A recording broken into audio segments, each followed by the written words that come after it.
Hello everyone and welcome to Warm. This is a demo of a game currently in development by Crispy Cat. It's really charming the game that I came across, and the developers asked if I wanted to cover it. I said sure. No problems about that. This is the about. Writing and art by Butterfly Latte. This is music by Otterhouse. Acruous Productions, okay. Made with Rempi, okay. Rempai, however you want to say it. He tells me about Rempai because this right here, this third screen is very reminiscent of the default, but that's okay, it works. So I don't know how long this demo is, but let's just start anyway. Still, cold air, an expansive white world, an endless cold blue sky. And me, a single solitary dot of color, lying in the middle of it all. I lie on my back, my arms out, staring silently into the sky. I don't know what I'm looking up for up there. Maybe nothing, but I can't take my eyes away. I can't really move or do anything at all. Not because I'm pinned down, but because I just don't feel the need to. I don't want to. Truth be told, I don't even know why I'm here, why I'm lying down. I should be cold, but all I feel is numbness. I think my body has gotten used to it. I make no effort to get up. I probably should. I'll freeze to death if I stay out here. But even as I think that, I can't bring myself to care. I know I should move, but I can't make my limbs work. But it's fine. I'm used to this. I don't even feel the cold. Not really. It's all just numbness by this point. My breath floats above me in clouds. If I was looking, I know it'd block out the sun.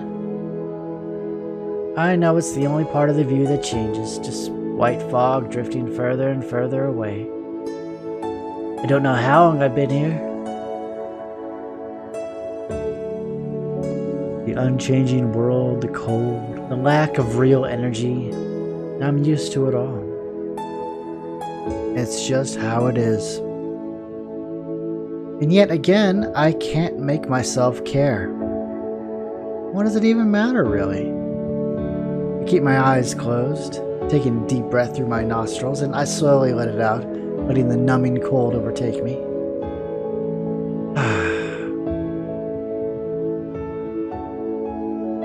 My alarm clock beeps cheerfully in my ear. Too cheerfully. I groan and bury my face in my pillow. It keeps beeping. Okay, I'm awake. It's not that I don't like getting up in the morning. I do. I really do. It's just that I hate the way my alarm completely decimates the quiet. I'd prefer it if I could just wake up quietly, slowly, like birds do, knowing to open their eyes at sunrise. But I can't do that. I've tried. Set my alarm for vibrate once, I just slept through it. Groaning in irritation again, I sit up and tap the reset button. Blessed silence. I head to the window and open the curtains. Cold morning light hits me all at once, making me squint. Once my eyes adjust, I look down to the streets below. Still a bit early. Too early for most kids my age to be outside yet. My classmates are all probably still asleep. The early risers are eating breakfast, I bet. Speaking of breakfast, ooh, you know what sounds good? French toast. Yum yum. I hear a distant clinking of silverware. Dad's awake already, too. But that's no surprise. He's always gotten up earlier than I have. Come to think of it, I've never figured out when he wakes up exactly. No matter how early I get up, he's there to greet me and wish me a good day at school. When I was younger, I wondered if he ever even slept. To be honest, sometimes I still do wonder. Megumi! Dad looks up as I enter the kitchen. He's standing over the stove, stirring something in a pot. From the smell, I can tell it's rice porridge. Another sniff confirms he's added chocolate to it. Chocolate? Chocolate! Good morning, sweetie. Morning, Dad. I stand on tiptoe to give him a hug, then head to the fridge. Your bento is on the second shelf. Thank you. Sure enough, there it is. A little box wrapped in pink and yellow cloth. Aw. Oh, cuter than I would have liked, but Dad bought it for me. I can't say no or buy a plainer cloth, can I? As I pull it out, Dad keeps talking. I thought you'd like a treat today, so it's fried chicken for your meat. Ooh.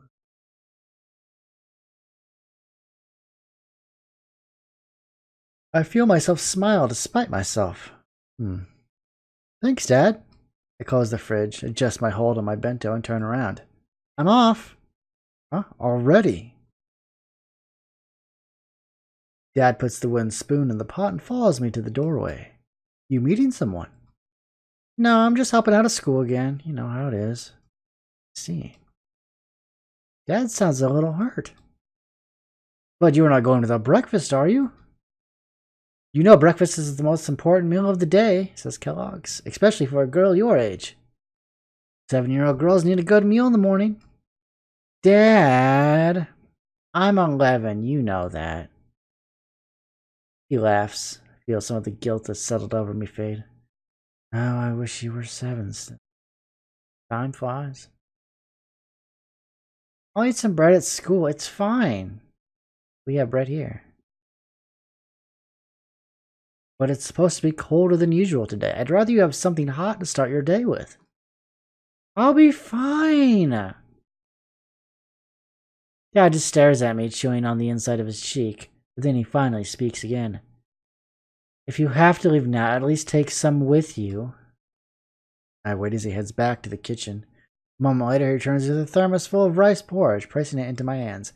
There, make sure you eat it before class starts. You can buy yourself bread like usual if you want, but make sure you eat this. Despite his smile, his voice is stern. I know he means business. Okay, I will. Seemingly satisfied, Dad kisses the top of my head as I slip my shoes and coat on. Have a good day, sweetheart. You too. I'm off now. With the door closing behind me, I am back on my own. The streets are still quiet, stretching out all around. I don't mind, though. I like this time of day. Part of why I get up so early in the first place. A few steps away from my house, I stop and take out the thermos. Even though I don't feel colder than usual, I might as well have a little something in my stomach now. I mean, what's the harm? Normally, I don't mind waiting until school. But since Dad did go to this trouble, I tilt back the thermos and I take a small drink bite of the rice porridge. It's still hot, so much that I have to open my mouth to let the winter air cool it a bit.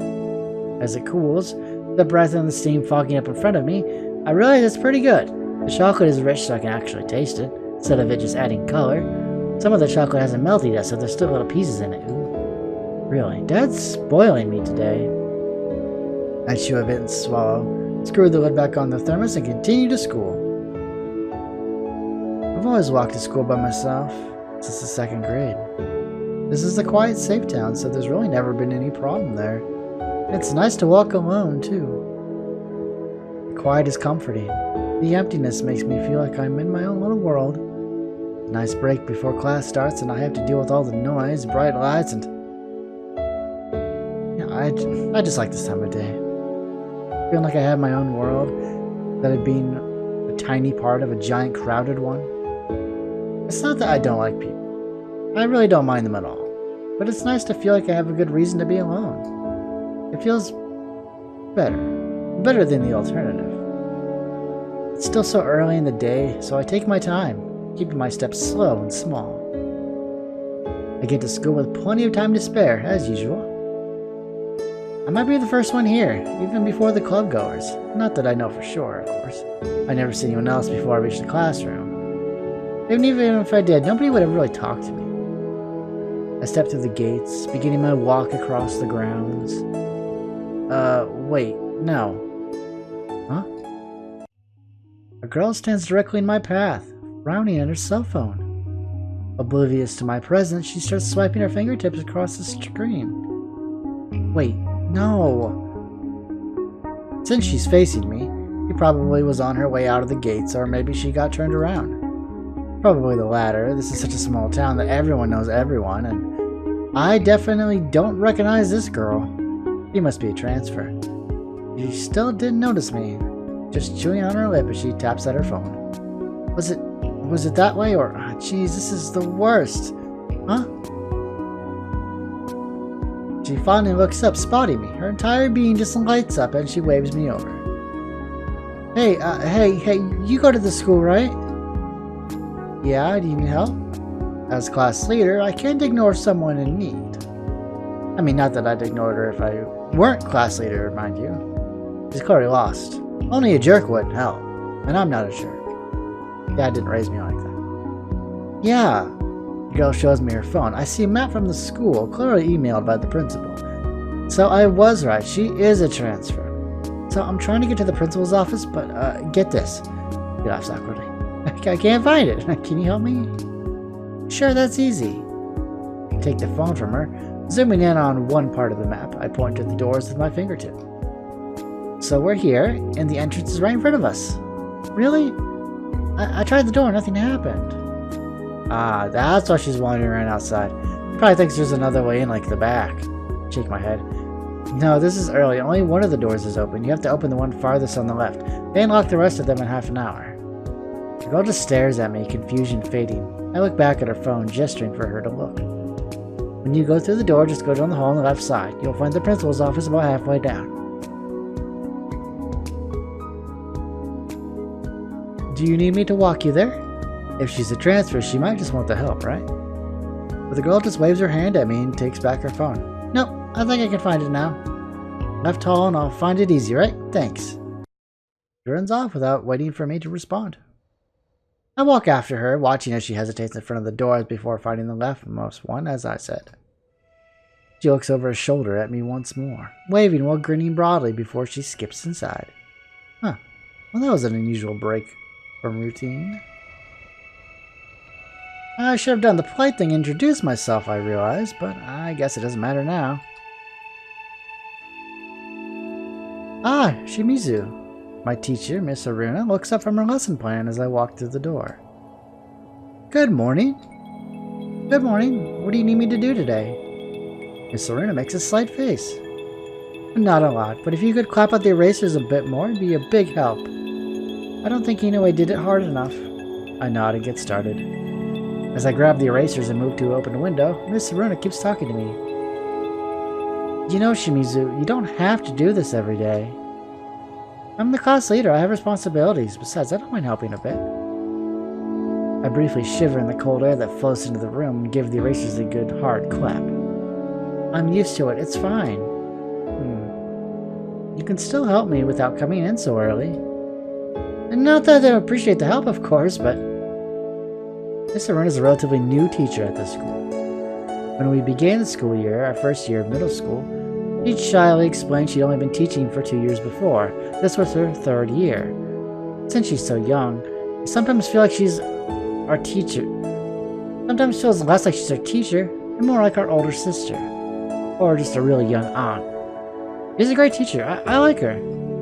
So I offer my help. As part of my responsibilities as class leader. It's a win-win situation, really. She gets help before class starts, and I get some extra peace and quiet. It's not that I hate my classmates or anything, it's just... I give the erasers another hard clap, setting chalk dust into the air.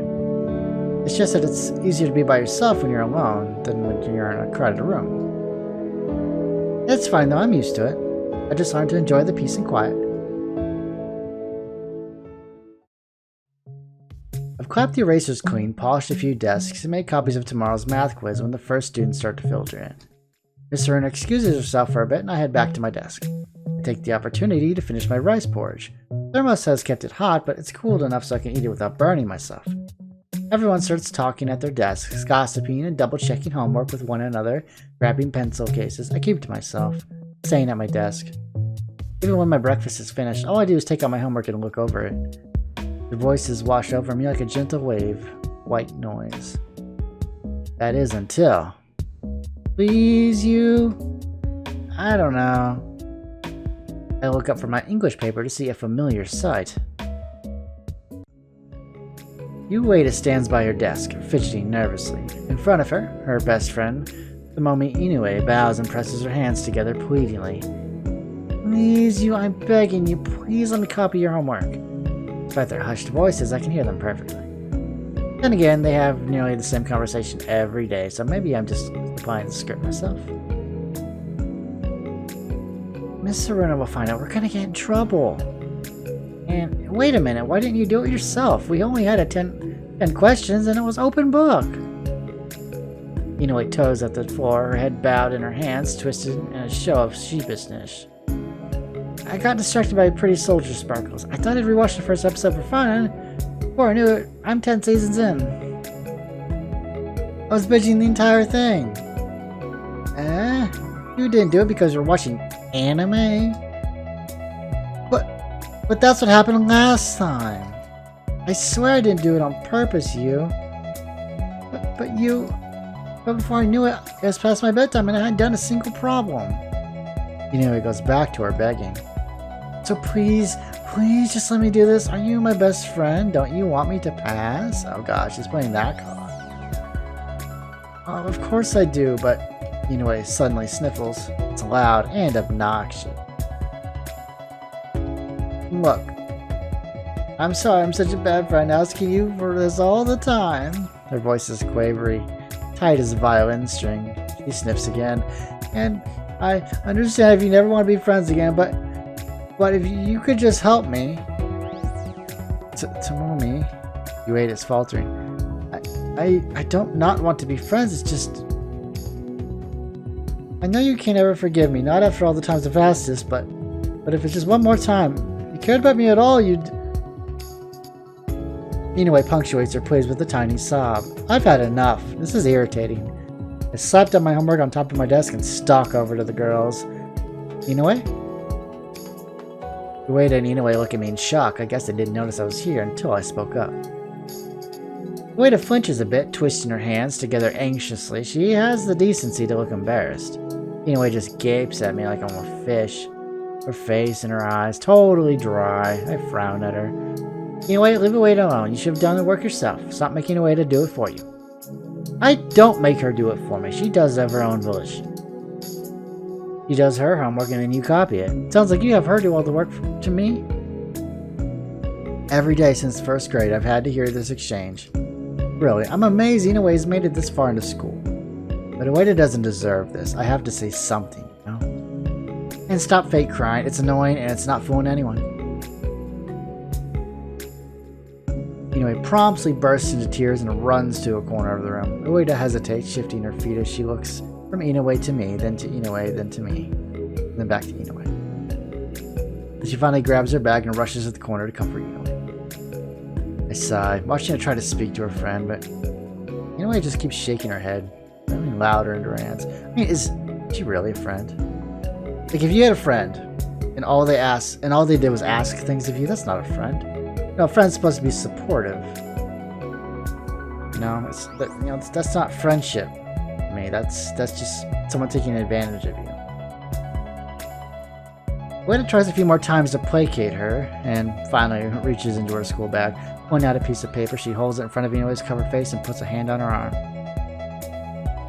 Inoue immediately uncovers her face and with an audible shout of delight grabs the paper. I sigh and head back to my seat. Lesson not learned, I suppose. There's not a lot I can do, is there? I mean, I can talk to her all I want, but in the end, Inoue will do just as she pleases. I can't force her to stop bullying Yueda, and Miss Haruna can't stop her because she doesn't know.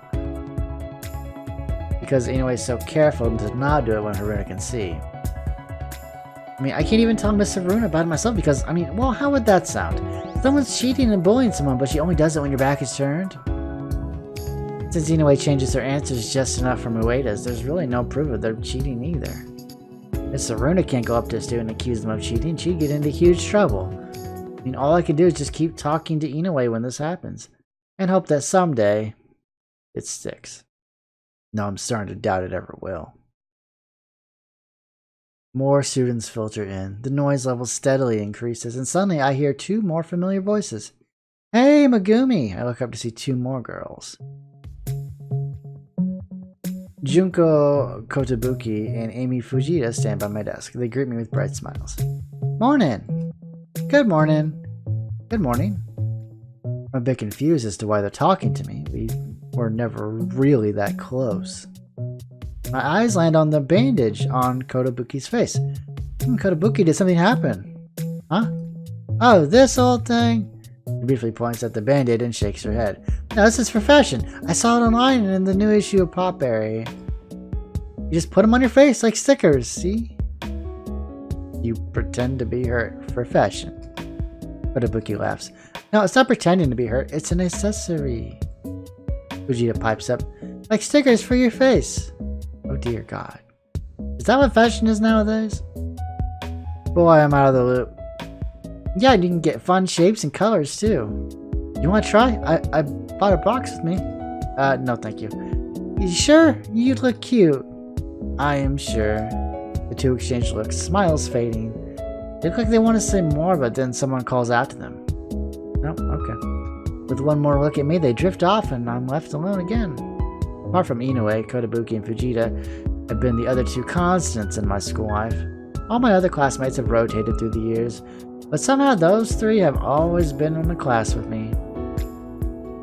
I think that might be part of why Kotobuki and Fujita talk to me so familiarly. I mean, we've always been in the same class, so in a way it's like we're friends or something. Or rather, they talk to me like I'm their friend. That might not be the entire reason, though. Up until last year, our last year of elementary school, we only exchanged greetings.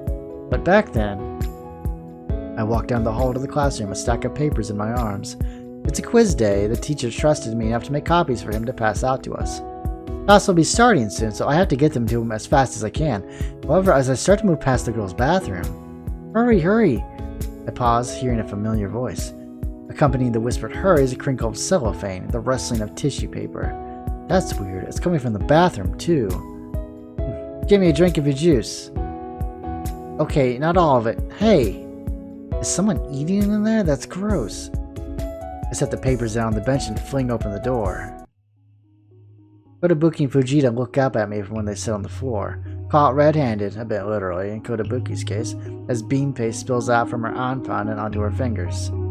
Crumpled wrappers lay at their feet, a convenience store bag sits on the floor beside them. Looks like a picnic in here. Girls just stare at me, food halfway to their mouths, and I stare back at them. A whole minute ticks by with nobody saying anything, but I have to ask. What are you two doing? Kotobuki blinks slowly. Eating? Like it's some kind of trick question. Why are you eating in the bathroom? Kotobuki lowers her snack. It's cleaner than you think? I know the bathrooms are clean. We have good janitors here. That's not the point. Why are you eating in here? Fujita hums a bit. Well, we were hungry and the bathroom was the closest private place to eat. You could eat in the classroom, you know. No way. Kotobuki sounds horrified. You're working in there. We just make a mess and you'd have to clean up after us. Oh, that's very sweet of you to consider me. Even if we did clean the mess ourselves, which we totally would have done, by the way, then we'd just be in the way. No, you wouldn't. They'd just be at their desks. That's not in the way at all. Do you eat in the bathroom every day? No. Kotobuki shakes her head. She seems comfortable again, because she takes a bite of her food instead of leaving it in midair. But I have to leave early today, because Mom had an early shift, so I didn't have time to eat breakfast. So she called me and I bought her some snacks from the convenience store and I offered to eat with her. I mean, it's lonely eating by yourself, right? Press my lips together. I eat my lunch alone all the time and I don't feel anything about it. But then, I'm not normal, so... So you stopped by the convenience store and got breakfast. Yep. And decided to eat in the bathroom. Kotobuki and Fujita seemed to wilt. It seemed like a good idea at the time. I sigh. Even if I don't know them well, it's wrong to just leave this as is. I can't just turn around and leave. Get your food and follow me. Where are we going? Classroom, duh. Huh? You won't be in the way if you stay at your desks and throw away your wrappers out yourselves. Besides, I'm almost done, so it won't be any trouble, and I'd feel better having you eat there than eat here. All the toilets. Aw, you're really nice, Megumi. The girl gathers their bag and wrappers and jumping to their feet. It was weird to be called by my first name so suddenly. It's Shimizu. Nah, Megumi feels better now. Thanks, Megumi.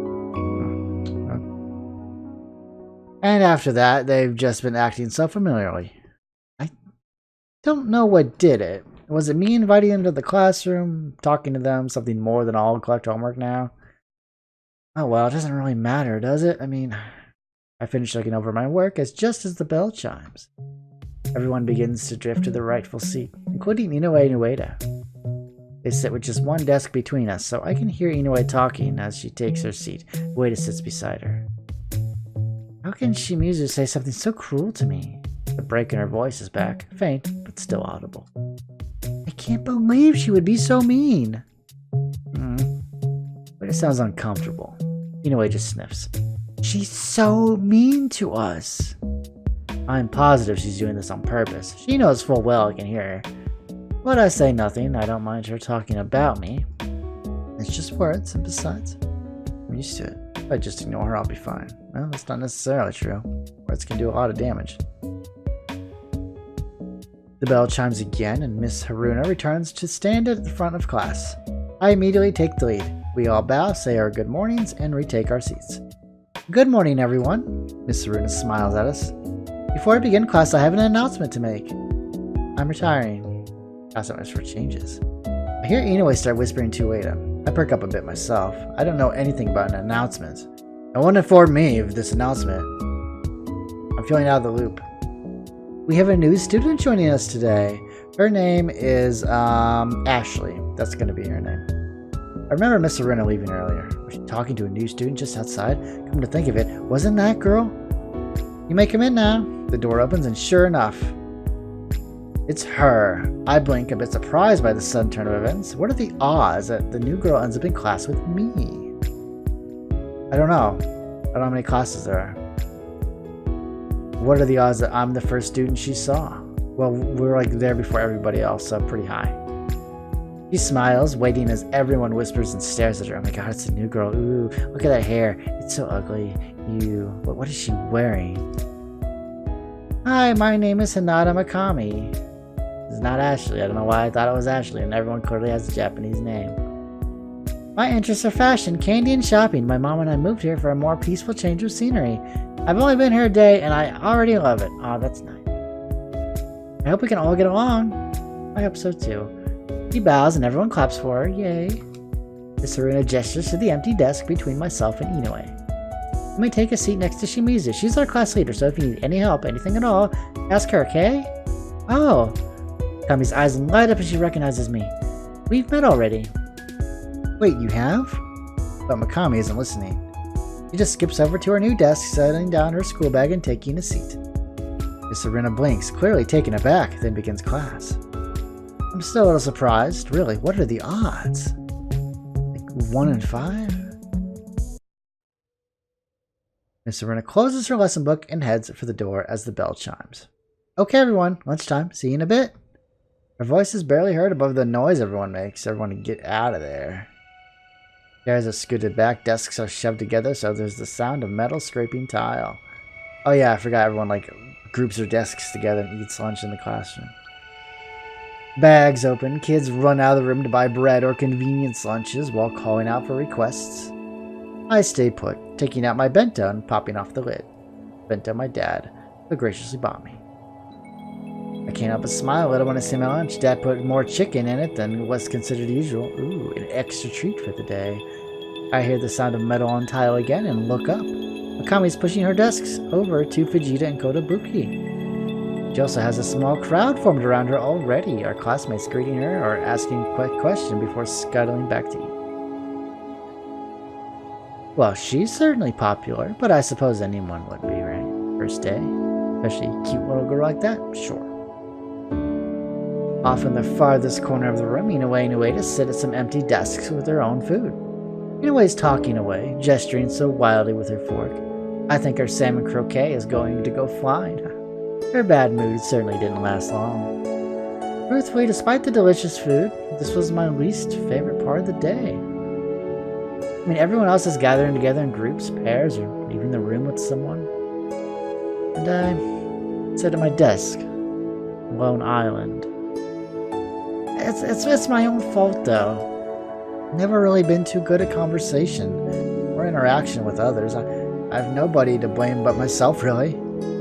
I always think it's easier being alone in the early or late hours of the day, and it's true. The alternative is being alone in a crowd and seeing exactly how alone you really are. Midway through my rest, I hear my name.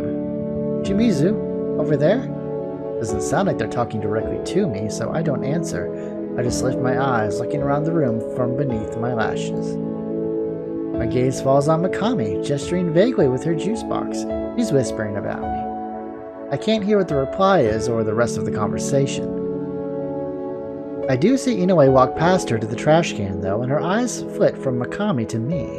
I ignore this and go back to eating. The rest of lunch passes in relative peace.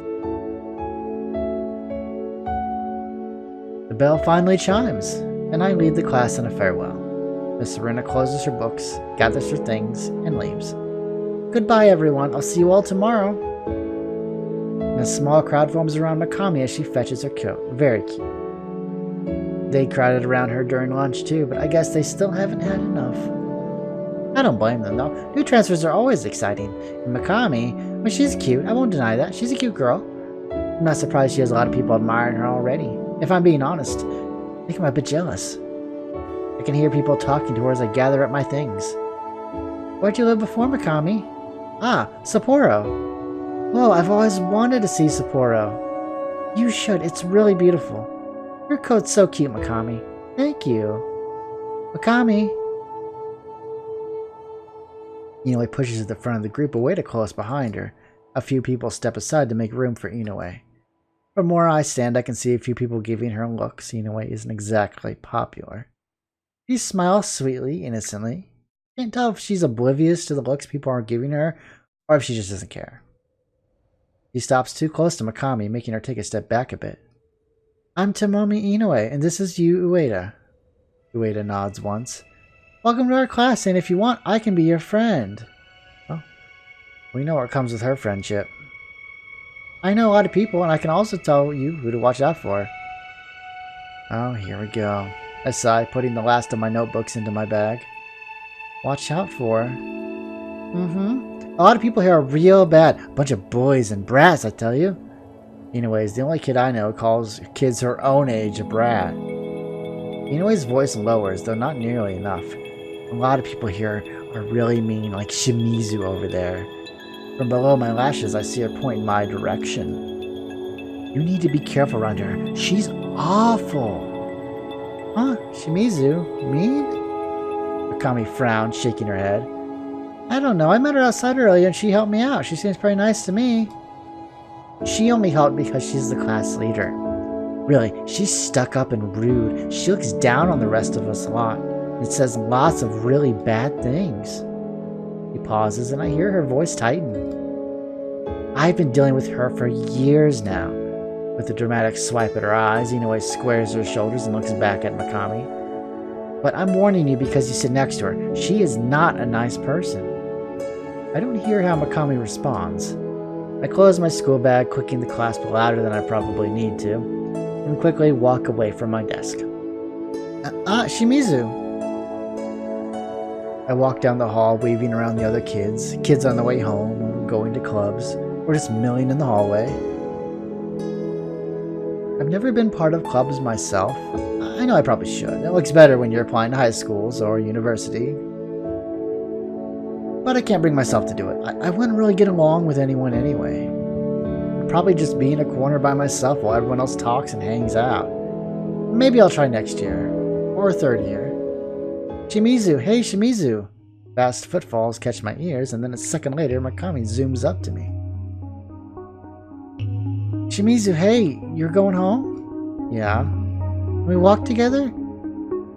I suppose. We ended up walking together anyway, at least for a bit. There's just one single one-way road leading up to the school gates. Megumi grins like I just offered her 10,000 yen. Thanks! As we continue on our way, she starts happily chattering at me. So listen, I just wanted to thank you again for helping me earlier. What, you're telling me which door was unlocked? There was nothing really. But I'd never figured out if it weren't for you. I'm sure you would have eventually. So long have you been class leader? Since the year started? Yeah. And the year before that. And before that. Pretty much in 2nd grade, really. Every time I came to choose a leader, everyone just voted for me. I don't mind much, I've come to kind of expect it. Sounds like a lot of responsibility. Not as much as you would think. I'm not sure where the sudden modesty is coming from. I guess I just don't want to give her the wrong idea. About the job, I mean. I just come in early to help Miss Serena with anything Miss Serena needs. I lead the class in greetings and I act as a go-between for the class and student council. You're not on the student council yourself? You seem the type. No, I'm not. I never felt a need to. You'd be good at it. You've only known me a day. How can you possibly know that? Megumi runs around to stand in front of me. She moves so suddenly that I have to quickly stop, and so I don't run into her. She beams at me, oblivious to our near collision. You want to know a secret? I can read people, like their aura and personality, and all that cool stuff. And I can tell that you are awesome. What? You'd be great at student council, and everyone like you, I can tell. What? The air feels colder as I stare at her. Something swells in my throat. Hey, Megumi? I don't think you're as good as reading people as you think you are. How come? My mom always says I'm great at it. Megumi. I want to tell her the truth. Nobody likes me. But that just made me sound like Inoue. It sounded like I was just fishing for compliments. I pause, shaking my head. I go for a different excuse instead. I'm not interested in student council. Oh, then... I walk around her, continuing on my way. Megumi stands there for a few seconds before running to catch up with me. A few moments later, we reach the end of the road. The way to town spread out in front of us. I figure this is where we'll part ways. But Megumi continues to follow me. Hey, we go the same way. She says like she's discovered a great treasure. Looks like it. Megumi falls in line with me, and we continue walking.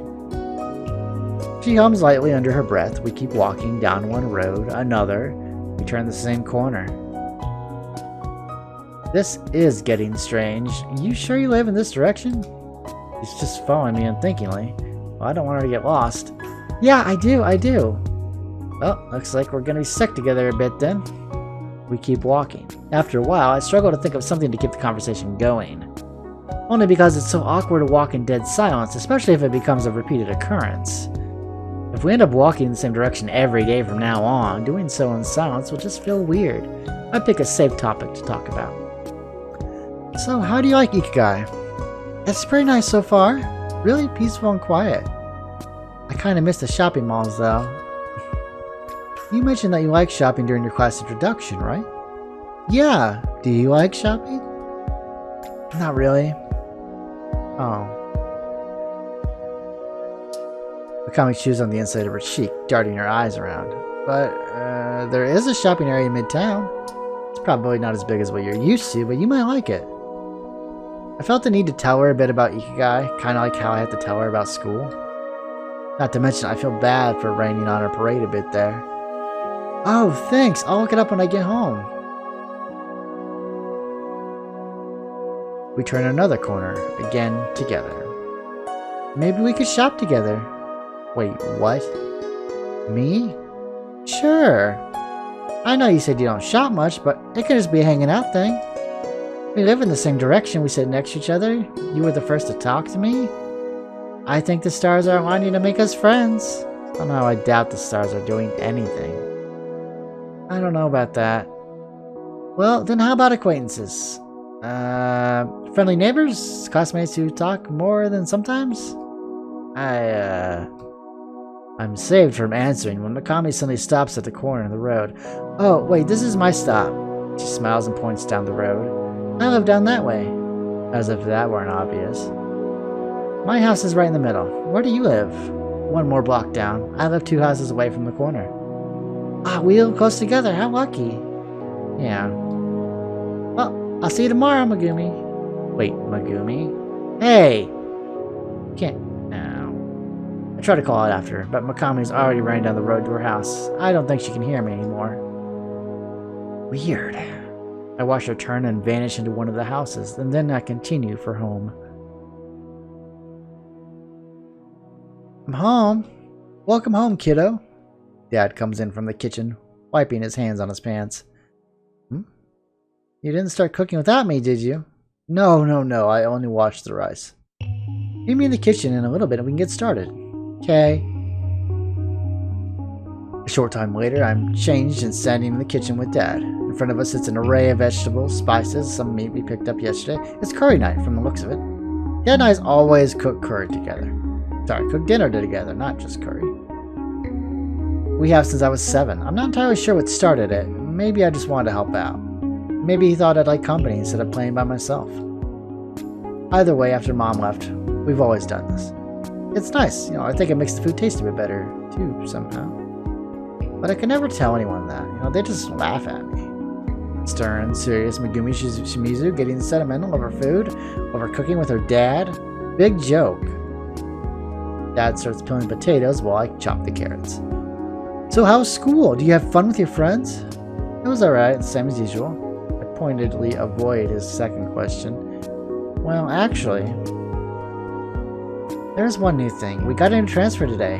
Her name's Hinata Mikami, and she's from Sapporo. Sapporo? Dad pauses to look at me in surprise. She's out quite a ways. In her class introduction, she said her family wanted a more peaceful home. I guess her mom doesn't like large cities anymore? Dad shrugs. Well, everyone has their own reasons for moving. This town has less pollution, too. Is Mikami nice? I think about how she talked to me outside the school when I pointed out one unlocked door. I think of her easygoing smile, how readily she took to our class. I think of how very friendly she was when we walked partway home. Now that I have time to think it over, I wasn't annoyed by her, was I? I didn't know what to do or how to respond, but she wasn't irritating. She was just talkative. And I'm not used to being talkative to dude like that. She's really nice. Talks a lot, though. Oh, she's probably just nervous or eager to make friends. Hand me a carrot, would you? I pass a piece of carrot to him and he pops it into his mouth. He crunches down on it before speaking again. So she's your friend now. Huh? Oh. I busy myself with the vegetables again, focusing on not cutting my fingers. I don't think so. I can feel Dad's frown intensify, even though I'm not really looking at him. Why not? She sounds nice enough.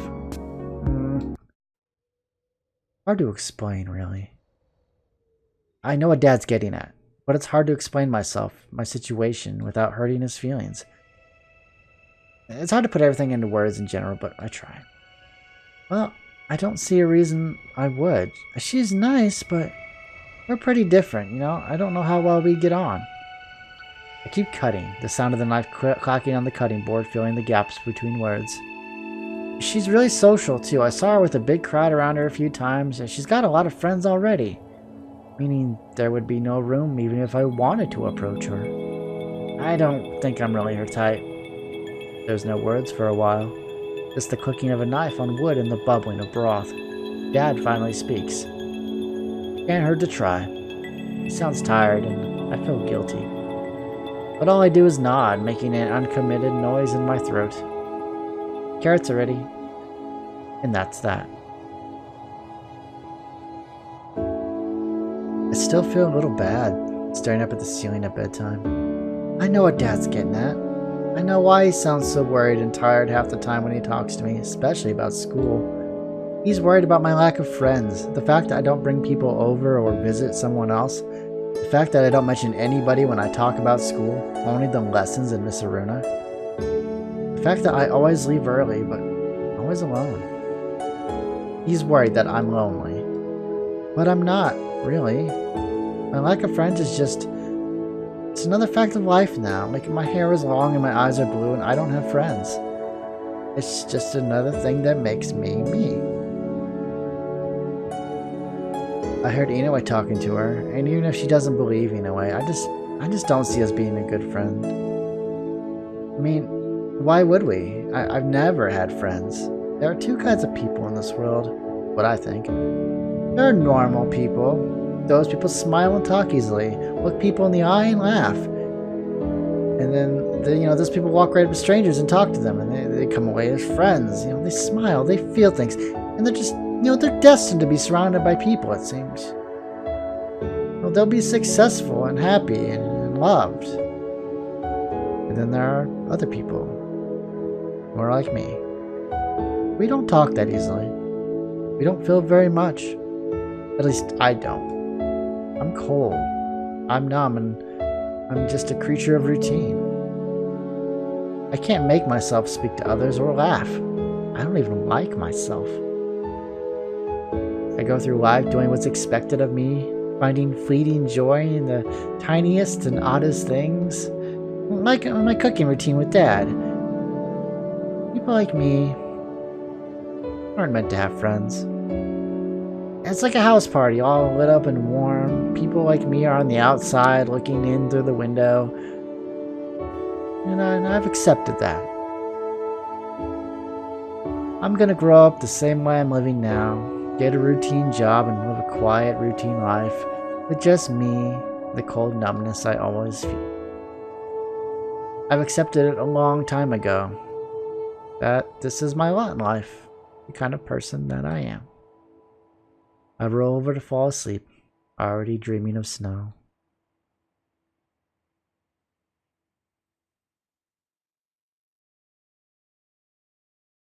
Well, that was the demo of Warm, currently in development. With the release planned, I believe, next year, the developer said. So keep an eye out on this one. I liked it. It's really cute, really charming. It tells the story of a girl who's just, she's lonely. She's accepted that, but clearly maybe there's someone that can break through her armor and reach her, and maybe she'll find the friend that she clearly wants. She wants someone there. I mean, she says she's accepted it, but she wants someone to be warm with, in a way. No man is an island. We all need friends of some sort in some capacity, whether they're real or maybe they're online friends, not physical friends. We all need someone to talk to, to get through the good and the bad times in life. It really helps, with mental health and all of that. And she obviously has some depression issues. Obviously, that can be very sad too. But that's just the game. The game is obviously trying to portray a message, and I like that. So that was the demo of Warm, currently in development. It'll be released hopefully soon. Links in the description below so you can keep up on the game and all its doings. And I hope you all have a good day, and I'll see you next time.